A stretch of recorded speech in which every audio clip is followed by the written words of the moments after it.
Hola guripas. Hoy quisiera compartiros un documento muy importante para mí grabado en el año 2009.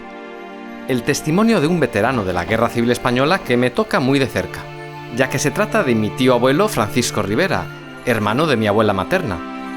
Nuestro protagonista de hoy nació el 4 de octubre de 1917, es decir, el día de San Francisco, por eso su nombre, en Ferramulín, una pequeña aldea gallega del ayuntamiento de Folgoso do Courel, entonces llamado simplemente Caurel, en la provincia de Lugo.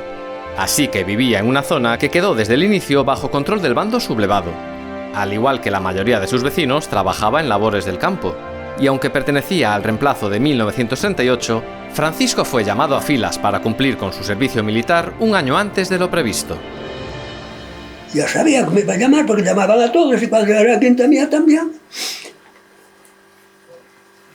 Estábamos sacando centeno y era un portero de Sabane preguntar, presente, había otro, preguntar, presente, tenéis que presentaros en Lugo el día 27 de julio. Marchamos a Lugo. Después estuvimos unos días, pues marchamos a Ferrol a hacer la exclusión y jurar bandera. Después acá de Ferrol. Pareció un niño. Entonces me decían, pero tú vienes voluntario, vienes, no hombre, que vamos por la quinta. Barba no, cuerpo no. Infantería. Es lo peor, no. De ahí para abajo ya no hay más nada. Entre allá al río.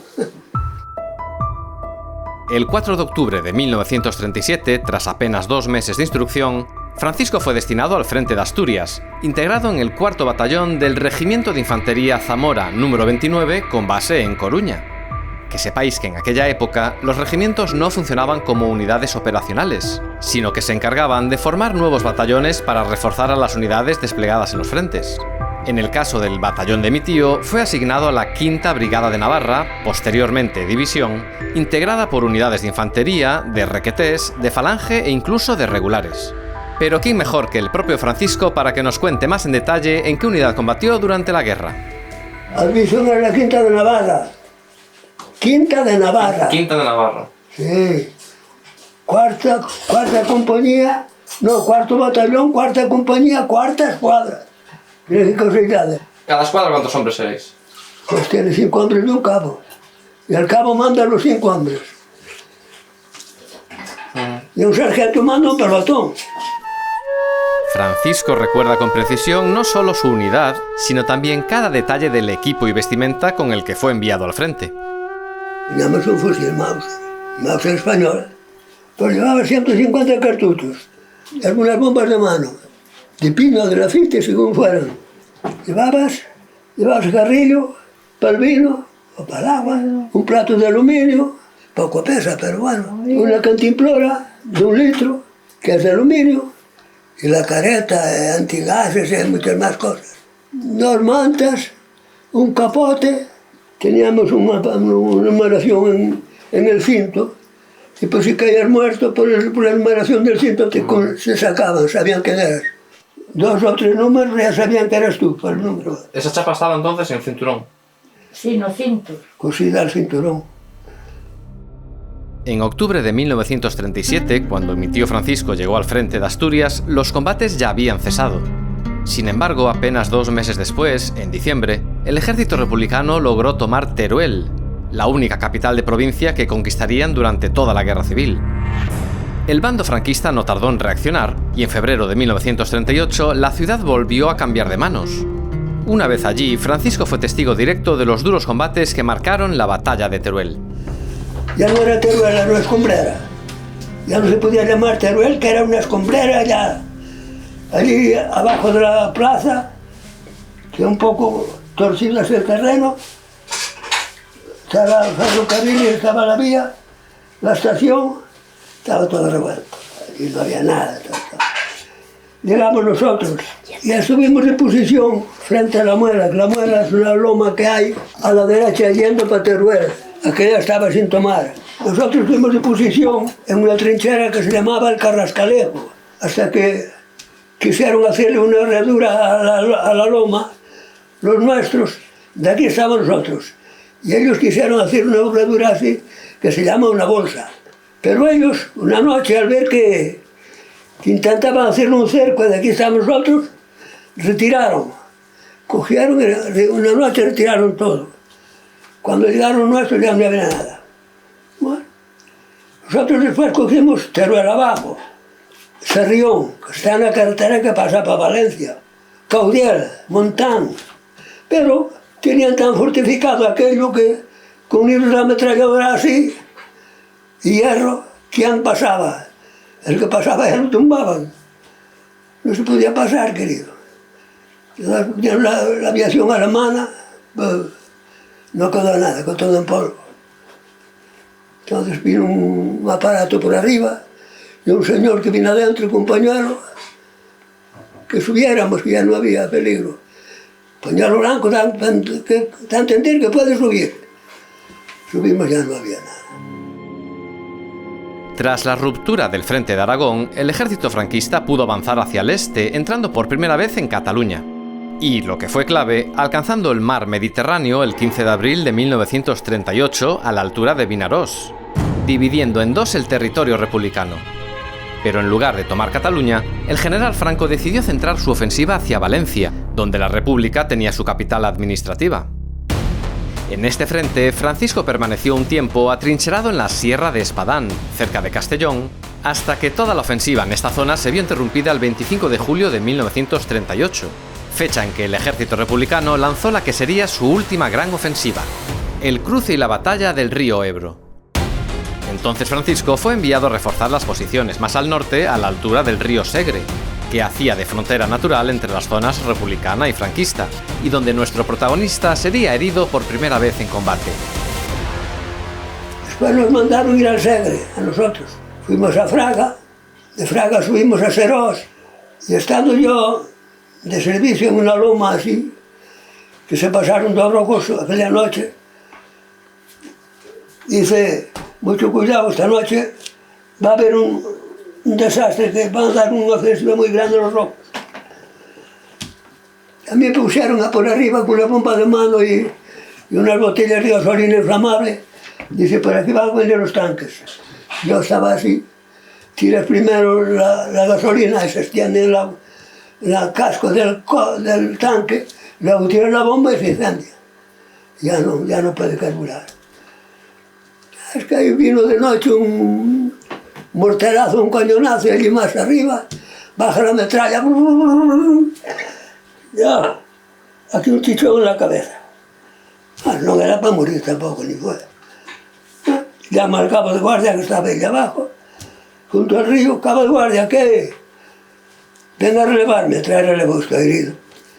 ¿Está muy grave? No, es muy sencillo. Bueno, nos marchamos al puesto mando.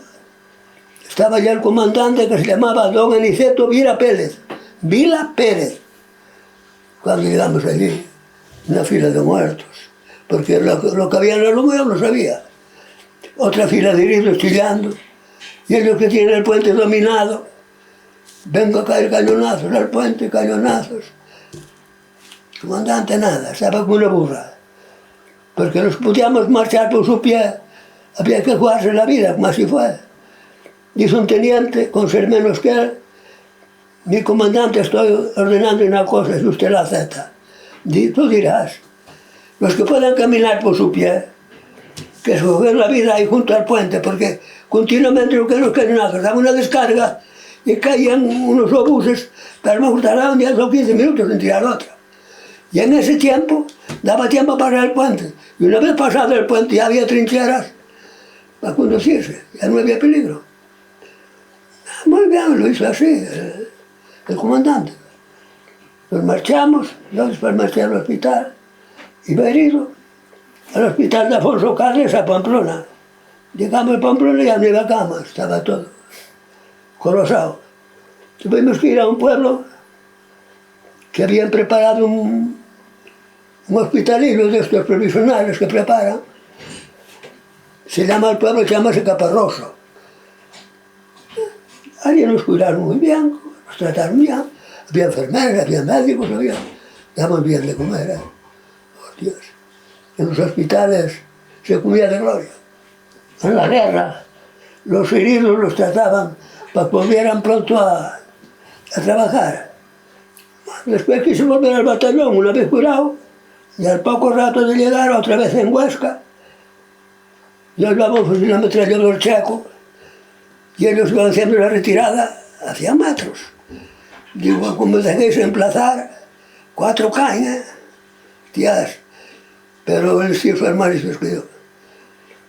Cuando quise emplazar el fusil, pues hay que agacharse. Con eso se puede ser arrastrar tierra o unas piedras y hacer a modo de una mirilla. Que tú veías y ellos que no te veían aquí. Cuando viene una ráfaga, coño. Estaba cogiendo puntería. A la segunda, me cruzan este dedo por aquí y este por aquí. Este juego se ha perdido, solo con lo visto. Y este lo colocaron por aquí y salió la bala por aquí. Y bueno, ¿qué vamos a hacer?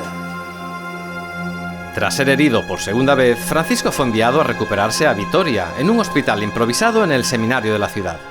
Mientras se encontraba convaleciente, el ejército franquista completó la toma total de Cataluña. Nos encontramos en febrero de 1939. Tras la rendición de la isla de Menorca, solo quedaban bajo control republicano el centro y sureste peninsular. Francisco logró reunirse con sus compañeros a tiempo para ser desplegado en Toledo, uno de los frentes más secundarios de toda la guerra, pero que ahora avanzaba a gran velocidad. De hecho, Francisco se encontraba en la provincia de Albacete cuando se enteró de la noticia del final de la guerra. Cuando parecía que lo peor había pasado ya, y a pesar de los combates y heridas sufridas, fue precisamente entonces, con la guerra oficialmente ya terminada, cuando Francisco vivió su experiencia más traumática. Al final de Albacete hay un pueblo muy bueno que se llama Ellín, que es la plaza de toros. Es un pueblo buenísimo, muy bueno. Ahí estuvimos y vino la orden al jefe de que se había terminado la guerra. Bueno, encantado que se haya terminado la guerra. Pues hay unos cuantos días, nada más para disgustos, nada más para ir a matar gente. Porque los que juntábamos en la plaza de toros, nosotros no sabíamos si habían tenido las culpas que le ocasionaban, si no las tenían. Y tú te nombran para ir a un fusilamiento, como yo tuve que ir. Es muy duro que a ti no te hizo daño, no, señor, que tengo que matarte a ti, si no te mato, te maten a mí. Ya me nombró un día. En la guerra tú se podías matar, ya no matabas uno, yo soy sincero, porque a mí también me hacían así, las balas, ¡cha! ¡cha! ¡cha! Yo si podía tumbar con una bala 3, lo tumbaba uno. Porque a mí también me lo hacían. Pero eso fue después de la guerra. Ya cosas que... La rama de tal fusilamiento vino por un falangista que había sido falangista desde el año 34, pero los rojos no calificaron y quedó oculto. Cuando llegó el comandante nuestro, le presenta ahí un escrito. Jurado de tal, mató al cura don fulano tal día, en tal sitio. El comandante anotaba todo. Y así, muchos. Llegábamos a un pueblo, primero que hacíamos era sitiar el pueblo, rodearlo, que por aquí no puede escapar nadie, por ahí tampoco.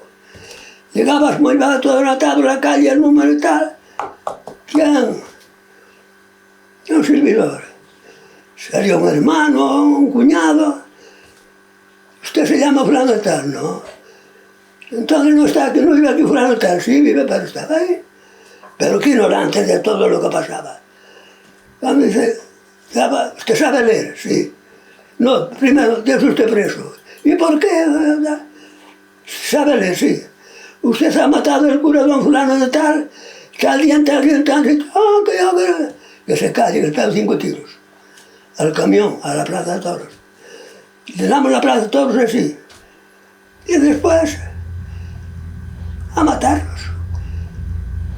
Se llevaba un arroyo a 1 kilómetro por lo menos por un arroyo arriba. Había un muro alto, y allí se ponían de espaldas al muro y de frente a los tiradores. Allí quedaron muchos. Estoy seguro que allí hay huesos, hoy pilas allí.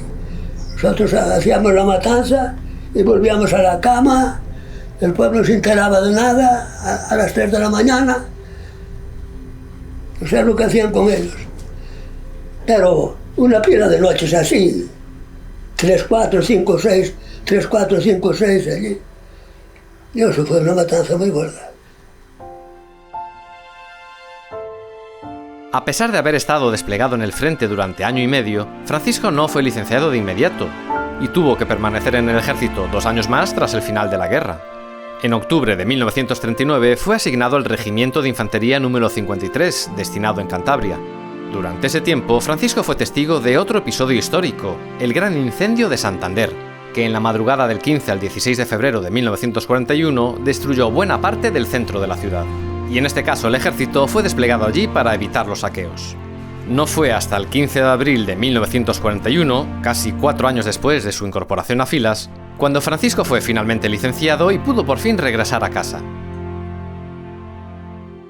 Durante la grabación de su testimonio le hicimos una última pregunta. ¿Qué sacaste de la guerra, tío Francisco?